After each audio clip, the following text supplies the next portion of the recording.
দেশের জন্য, রাষ্ট্রের জন্য, এলাকার জন্য রাজনৈতিক কর্মীরা কাজ করেন। ডেভেলপমেন্ট হবে, পিছিয়ে পড়া ডিস্ট্রিক্টগুলি আগিয়ে আসবে এবং জনসংখ্যার ভিত্তিতে ডেভেলপমেন্ট হবে। আমি শফিকুর রহমান কিরণ, শরীয়তপুর জেলা বিএনপির প্রেসিডেন্ট।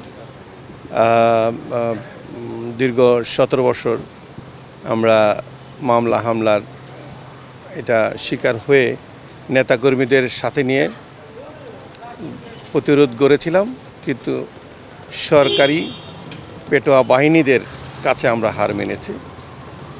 আমরা আন্দোলন করেছি গণতন্ত্রকে প্রাতিষ্ঠানিক রূপ দেওয়ার জন্য, গণতন্ত্রকে প্রতিষ্ঠিত করার জন্য।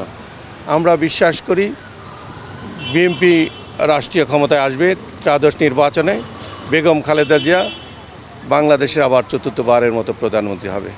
আমি বিশ্বাস করি আমাদের কমিটমেন্ট জাতির কাছে গণতন্ত্র প্রাতিষ্ঠানিক রূপ দেওয়া, আইনের শাসন কায়েম করা, আর যেন সারা বাংলাদেশে বিচারবিহীন কোনো রাজনৈতিক কর্মীর মৃত্যু আনাচে কানাচে পড়ে না থাকে, লাশ যেন পড়ে না থাকে। দেশের জন্য, রাষ্ট্রের জন্য, এলাকার জন্য রাজনৈতিক কর্মীরা কাজ করেন।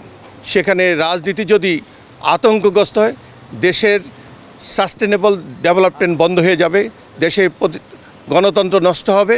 সেখানে সারা বাংলাদেশে যদি গণতন্ত্র নষ্ট হয়, তাহলে ভবিষ্যতে মানুষ রাজনীতি থেকে পিছিয়ে যাবে এবং একনায়কতন্ত্র প্রতিষ্ঠিত হবে।